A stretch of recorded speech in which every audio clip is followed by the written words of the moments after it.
Are you feeling a little confused? Artist Journal, November 9th, 2022, in Berlin, Germany.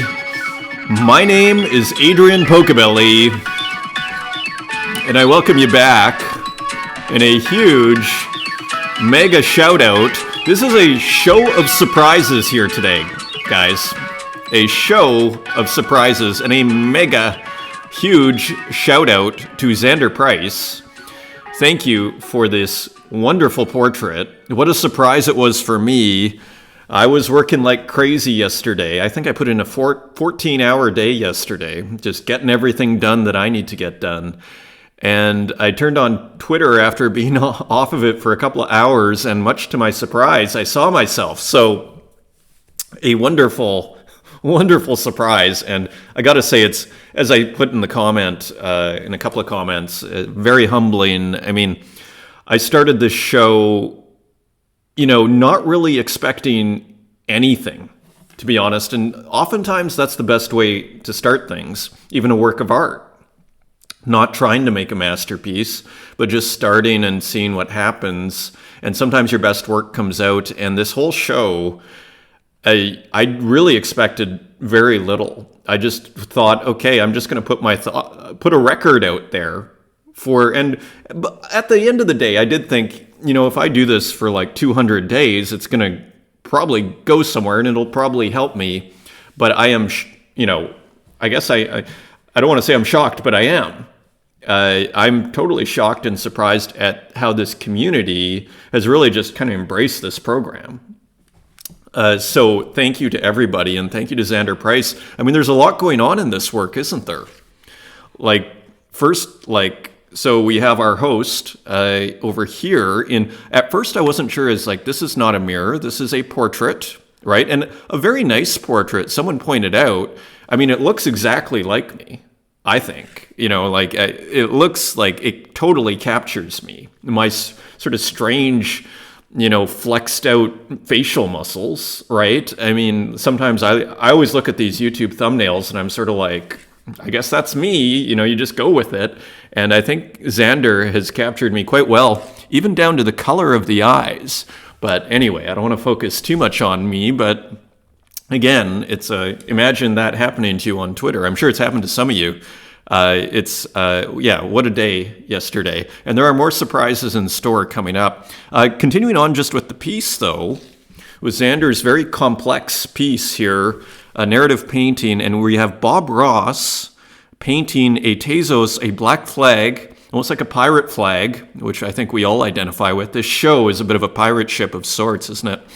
And on a laptop, so maybe studying painting with Tezos as his kind of goal of sorts, a rose, so a lot of symbolism here, a vase, a Coca-Cola, and a Corona beer.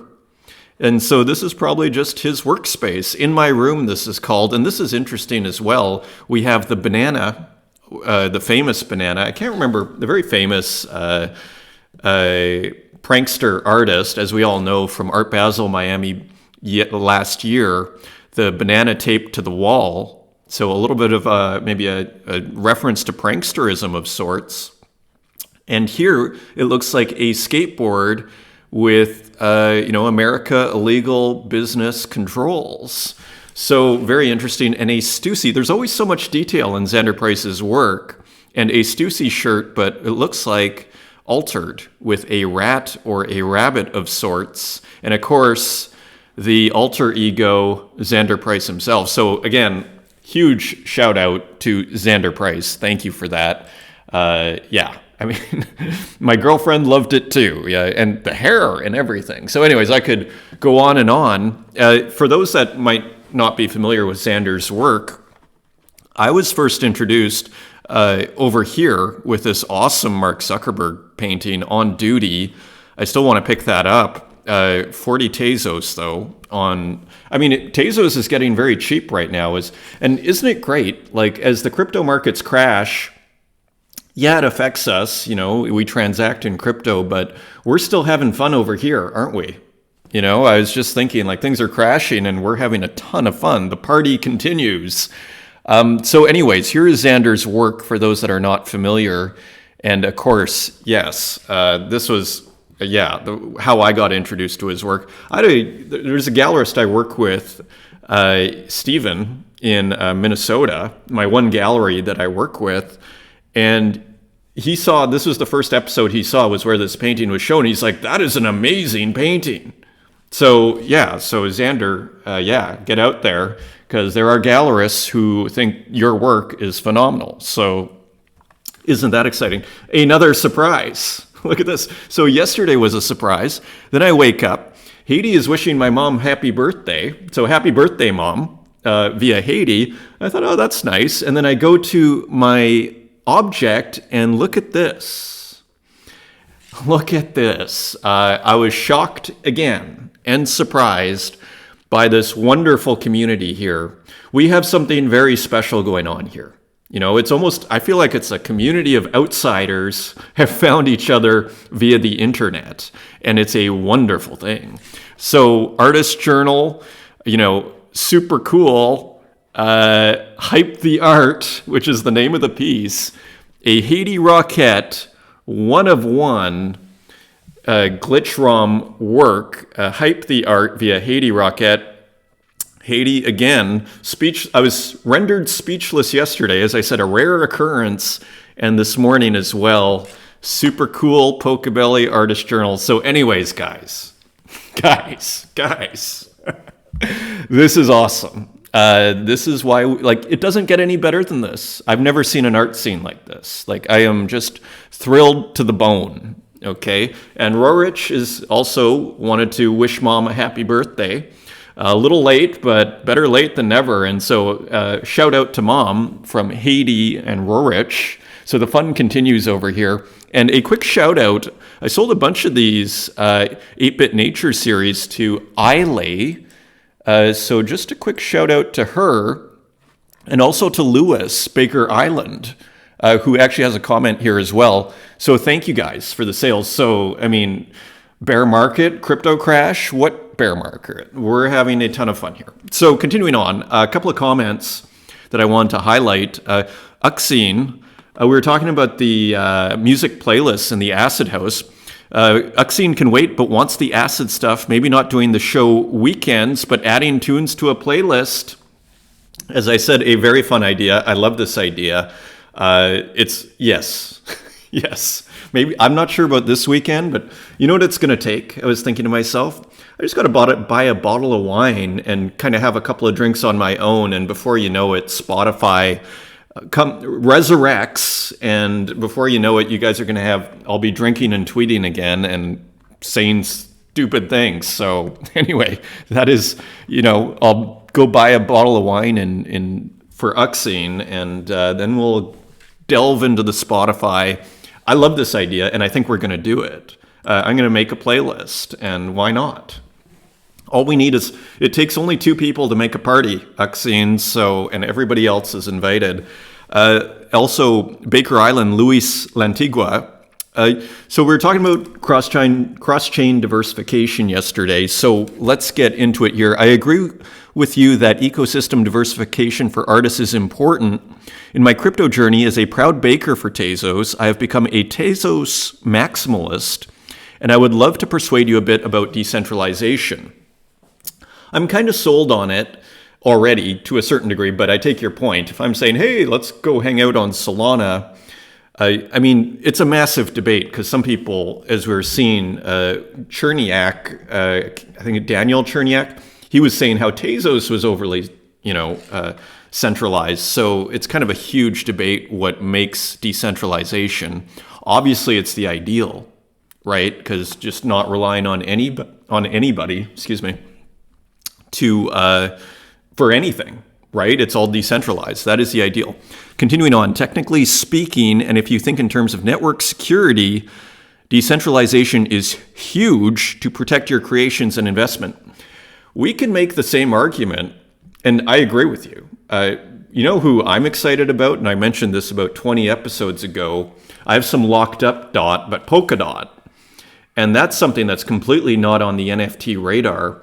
But I don't know if you saw that crypto news that came out that the SEC, as far as I understand, it sounds too good to be true, but I think it is, because they tagged the SEC and said Polkadot in the Web3 Foundation, which is Polkadot, as far as I understand, has been working with the SEC, the regulators in the United States, and they are now a software. They are not a security. So I highlighted Polkadot about 20 episodes ago, and I do own a small amount of Polkadot. I want to buy more, and again, not financial advice. It's crashing. Hallelujah, because to me the biggest threat, if I'm Ethereum, my biggest concern is Polkadot. My biggest concern out of all of these, for all of these chains, it would be Polkadot. And you know why? As I mentioned in an earlier episode, as far as I understand, I heard Gavin, the main guy who programmed Ethereum, put the language together, the Polkadot can be feeless. Like the chains that Polkadot puts together, those, I think, in theory, can be feeless. And if you have a feeless, I saw him in an interview at the end, and as he said, that alone will trump everything. And I totally agree with him. And so the dark horse of all these, different chains, I have my eye on actually DOT, which I don't think anybody in the NFT space is looking at right now. But they have security and decentralization to the core. As far as I understand, you probably are a bigger expert than me on these things. So continuing on, and this was a really good point. Also, as important as security is living in an open source environment, think of how Hen was able to preserve itself literally overnight. And that's an excellent point. We have been so indoctrinated in centralization in our life and so used to folks preserving the source that we have forgotten to democratize economic systems. Also, artists may not know that there are bridges being built across the entire crypto that will allow folks to move back and forth across chains. Hello, Polkadot. Also, what's the other one? Not Atmos, but there's another one that's Cosmos. I have a feeling, anyway, let's not get into that. I'm kind of more of a DOT guy than Cosmos, but I don't know enough about it either. Not meaning to be preachy, just passion for Tezos and what Tezos means to the world. So excellent, and thank you for the nice comments here. Greetings from Seattle. Well, greetings back. I love Seattle. I've been there a couple of times. I have some friends over there, some very close friends. So anyways, the debate continues, and I hear you. And I listen, I think is it Kevin who's the founder of Tezos, or kind of like the guy in charge of it? I don't know who the founders are, but all to say, I love Tezos. As I in a sense, it hasn't really changed my mind on anything here. I think we do need to just diversify among chains. And again, the archivists, as long as they can load up Solana, I'm not too concerned. As long as I'm not exclusively on a centralized chain. You know what I mean? And sometimes different chains are excuses to make different series. Because I might think in my head, what kind of series would work well on Solana? And it's a fun way of working, of actually trying to make a series for a certain chain. My pixel art sketchbook is actually a series that's kind of designed for Tezos. And I like it that way. And then it gives me a challenge, and it's like, okay, what kind of work might fit that chain? Anyways, continuing on, I want to speed through this. Just a quick shout out to Dana Ulama, whose name I am pronouncing right. Pocobelli talks about my work. Thank you very much. And he pronounced my last name correctly. And so my pleasure, Dana, and great to hear from you.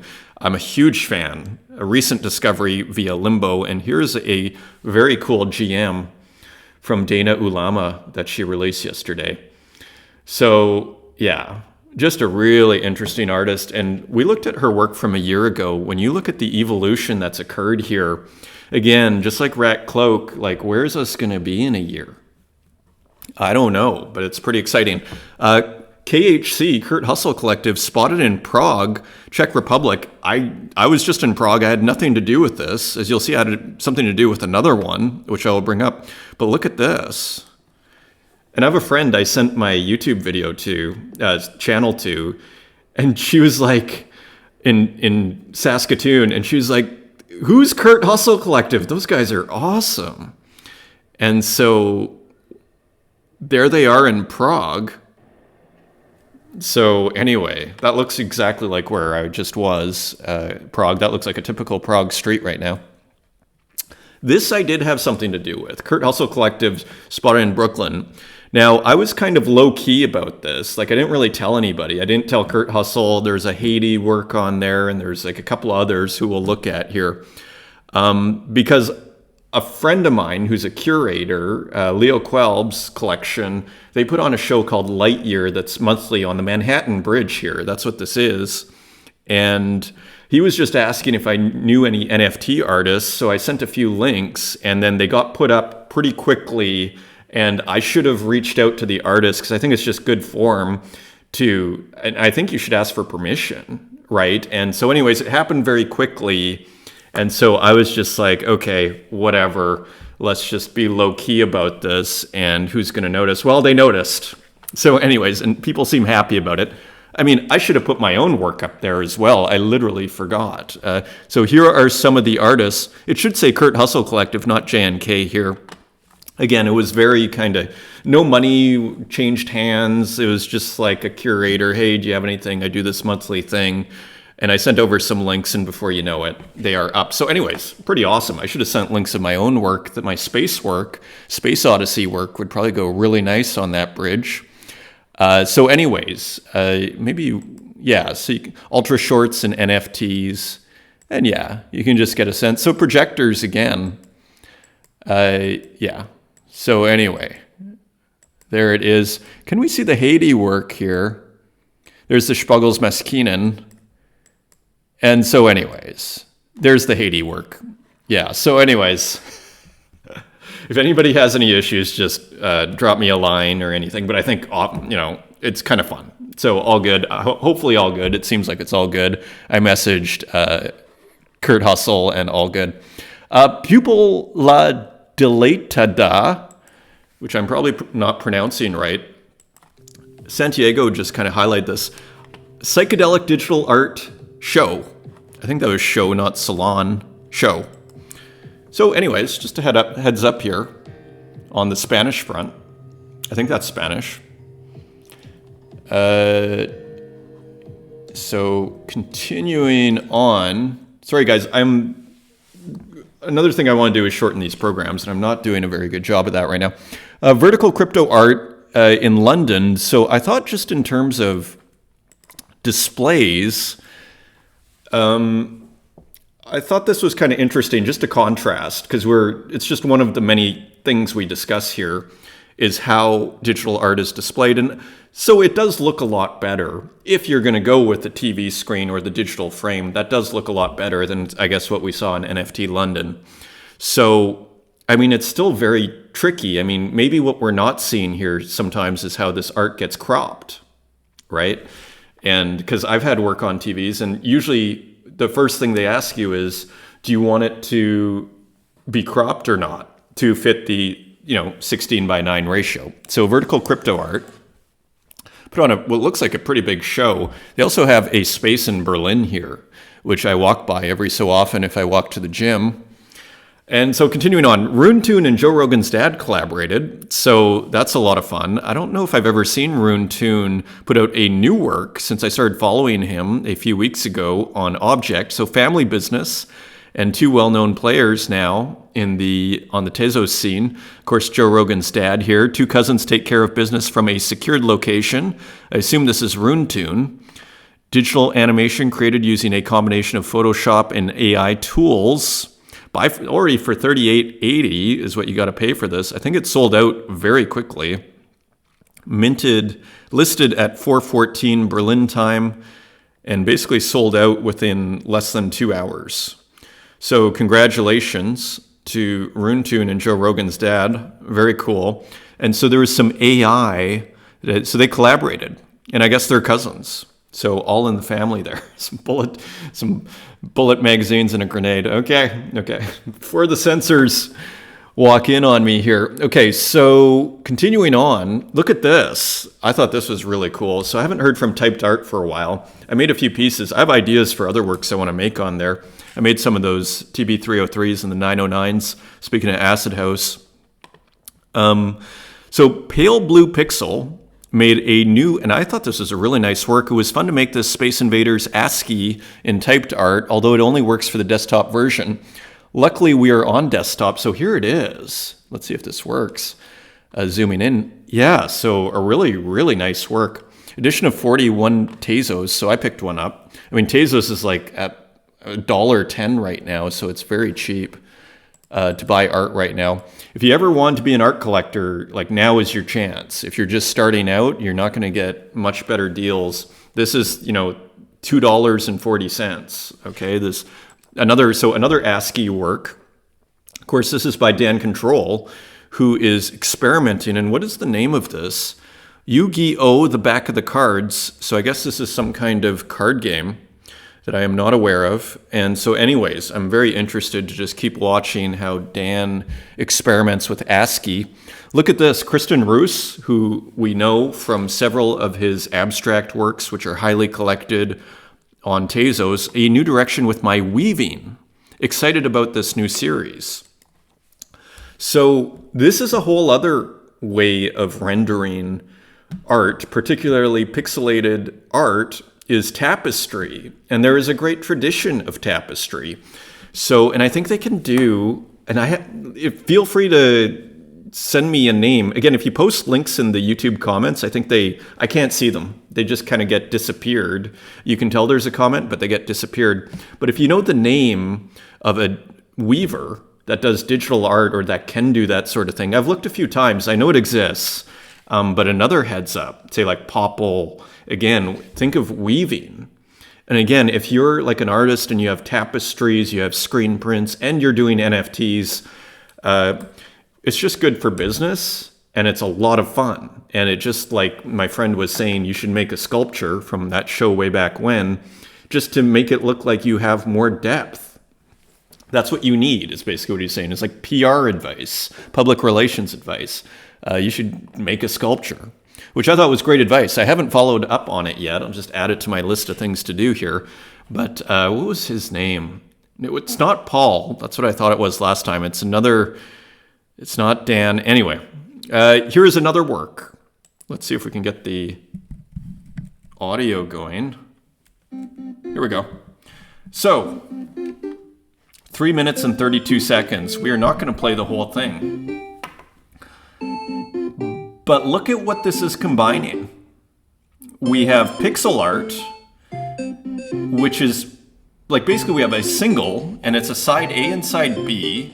And we have the combination here of visual art, and we have 2 tracks, so it's like a single, pixel art animation and music by P1.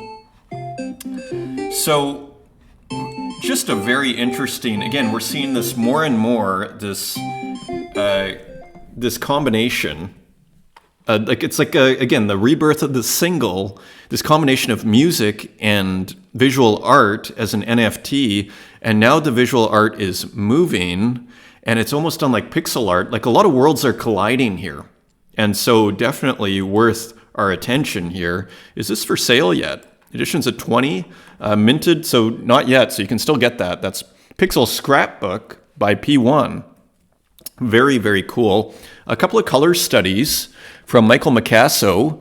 Get well soon. My body is scattered in the valley. My soul remains on the summit. And I thought this was interesting too, just the vaporwave colors. That kind of, we keep seeing these colors. Dana Uval, or I hope I don't have her name in front of me, whose name I was pronouncing correctly. She uses these colors. I've used them. I keep saying that. I'll show you guys one day. They're great colors together, and we see them. They're kind of classic vaporwave colors. Some more experiments, and this is kind of interesting. Lunch break studies. It's very hard not to make a cliche out of the color red. I've never thought about that. Interesting idea. Then the temptation on using it as a trendy gimmick rather than a foundation is immense. That's how powerful red color is. So interesting. So a couple of landscapes here, pixelated. And Going Well with Empty Mountains by Ed Marola, another one of one. So I thought these works kind of paired up nicely. Again, you could show them in the same room. A one of one for only 20 Tezos, which these days is practically $20, a little more than $20. Another work by Byte by Bit, playing with the with vintage software. Help. So pretty cool. Is this for sale? Buy for 15, one of one. So all very reasonably priced these days, isn't it? So very cool. Animation made by 1988 Fantavision, sound on. So I think sound might be new for Byte by Bit. This was also sent to me, I assume because I own other work by Ellie Lowe. Let's just maximize this.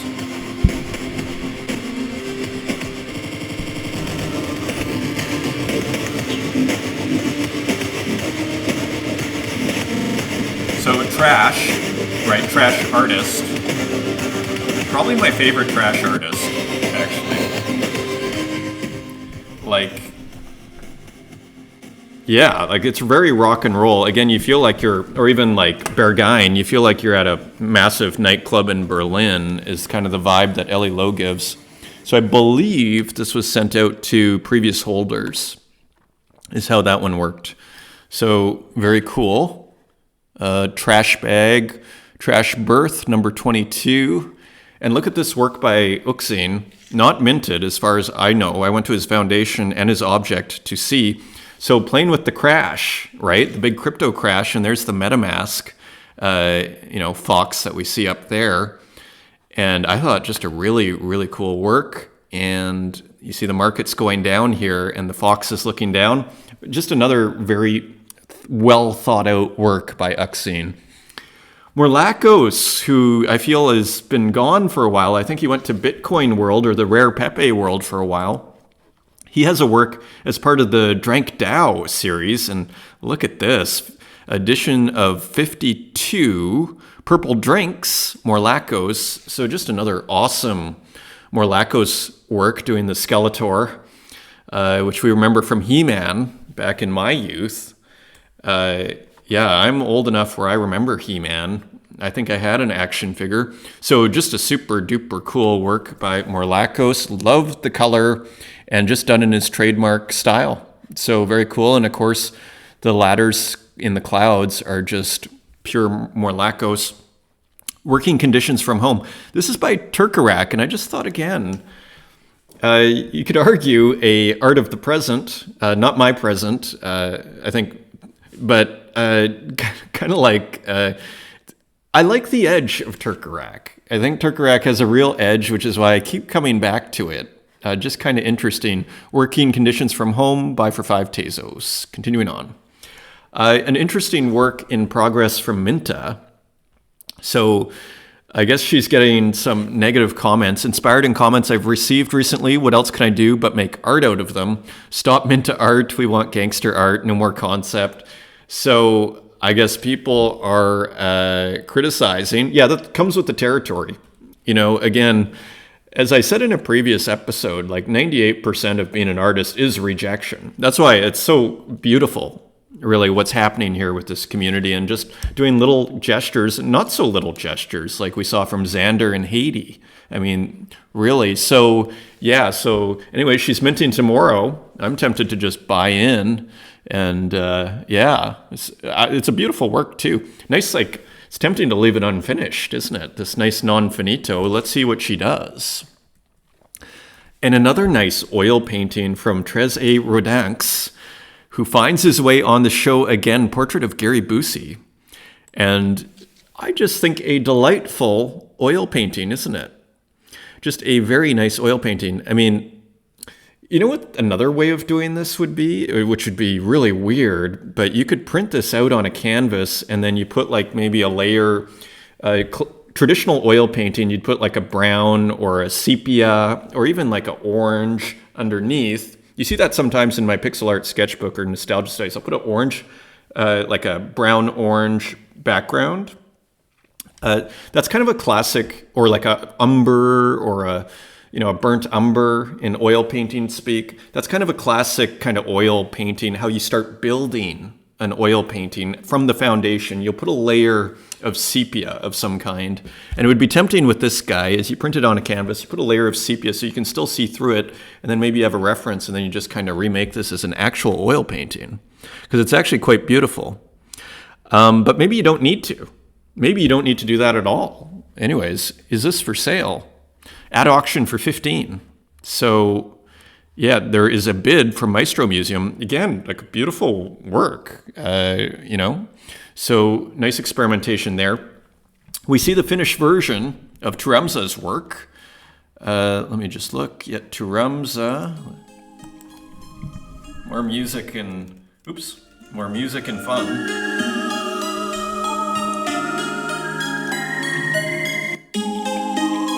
So it's kind of magical, isn't it? On a quieter day, we could have opened the show with that guy. Like, just a very interesting, magical, delightful work. Kind of captures the spirit, doesn't it, of Tezos in a lot of ways. This journey into our imagination that we seem to be taking on a daily basis here. The Tezos life, as people call it. Continuing on, so Santiago is going cross-chain. Happy to present you all my form function genesis. So got onto form function, which from my understanding is like the main one-of-one platform on Solana. Basically the super rare, we might say, of Solana. So congratulations to Santiago for getting on there, and 3 Sol reserve, which is also going down quickly. So only $60, I think. It's probably even less now. I hope I did the settings right. If not, please help me understand. Okay, so anyways, just a really cool abstract work, as per usual, from Santiago. And interestingly, we always like to look at the process here and how people are working. So this is fascinating. This is the brush, which I've done 130% of my digital work on. And so this looks like a Photoshop screen capture here. So if you're really curious about Santiago's settings, you can look here. It's really cool when people make their own brushes, isn't it? So props to you, Santiago. Tukes, who we were looking at, who has all sorts of interesting abstract work, has a one-of-one that was released, which is semi-abstract, but almost half representational. Is there AI in this? Yes, there is. Yeah, so AI assisted with Midjourney and slight post-production in Photoshop. And we have some news on Midjourney, which we're going to get to here, which is very interesting. So anyways, very interesting one-of-one, buy for $150. Has anybody bid? Oh no, it's just a straight up list price. And buy for $5, Hacking Student, another AI assisted work using Midjourney and Photoshop, also by Tukes. So just kind of a cool work. You can tell it's AI by the kind of the curvature here and just the shapes, just those kind of AI distortions, as I like to call them. So buy for $5, and a few have sold. Dernadler and Lily Illo. Yeah, so we recognize a lot of the names here. And remember this work? It sold. I think we were talking about it yesterday. It sold for $2,921, 2.22 ETH, the Virus of Life. So that was quick, and that was popular. So it just shows how quickly things can happen here. And a collaboration between Sky Goodman and what I want to call Strano, perhaps. Skyno, #1 perpetual disc. So this looks like, I guess Sky Goodman is well known for these sneaker works that he does. So it looks like Impossible Sneakers. Remember that? But there's something else I want to show you about this. So X Collabs is also a creator. Now, again, I'm always a fan if you put the artists on top of the gallery, but that's kind of beside the point here. A Web3 art gallery with a focus on curation and creation of fine art NFTs. So my prediction, or I could just see this happening more and more, these kind of Web3 art galleries, because you can do it. When you mint an NFT, you can put someone else. So if you're making deals and maybe a gallery is going to promote you and you're getting something out of it, if you want to collaborate with a gallery, you can do it, at least on Object and Tezos. Like, it's pretty simple to do. So it shows up in everybody's profile. Everything's cool. So Midjourney, my favorite collector artist, Unknown Collector. With the new Midjourney update, it is clear that the evolution of AI will be exponentially fast. And everyone, quote, traditional, that doesn't have a unique style will maybe vanish very fast. For me, this just shows that the best and most creative will survive in the future. Get motivated. I think there's a lot of truth to this, isn't there? Like, in a sense, if you're just painting what he calls traditionally, or like everybody has painted in the past, AI will probably replace you. So it's sort of like find that thing that's unique about yourself and kind of bet on it, and like kind of bet all on it. Like kind of go with what maybe you thought was the strangeness of yourself. In a sense, that's kind of what this show is. I always thought, I never did well on Twitter before. I thought people thought I was a little strange, but I was just like, with this show, I was sort of like, screw it, I'm going with me. And that's basically what Unknown Collector is saying. And the reason I say that is because I think we should all be doing that. Bet on yourself. As Ballard says, who I love to quote here, pursue your own obsessions. What makes you, you? And then double down on it. And here we go. Don't get replaced by a machine. Push yourself and your art to the absolute maximum. This is a tough test for artists, and you need a lot of grit and inspiration to get through. Wish you all the best, Unknown Collector. So, on our AI front here, Charles AI, who has been doing spectacularly the last few weeks, crypto markets right now, and I thought this was a nice piece. Again, I'm always into this news art idea, and kind of remixing and commenting in real time.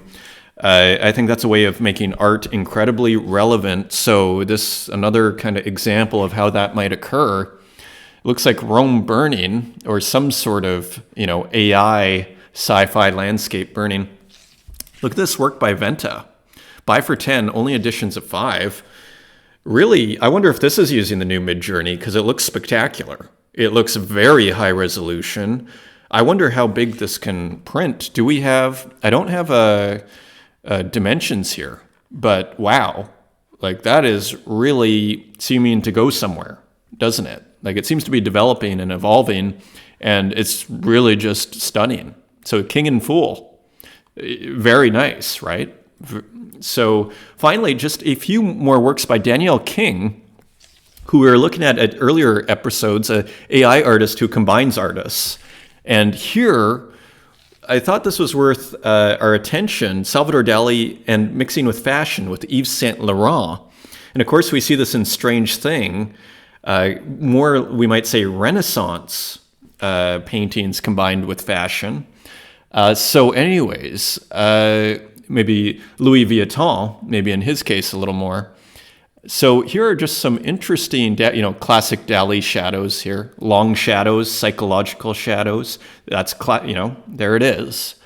Mixed with some Yves Saint Laurent via Danielle King. And one more.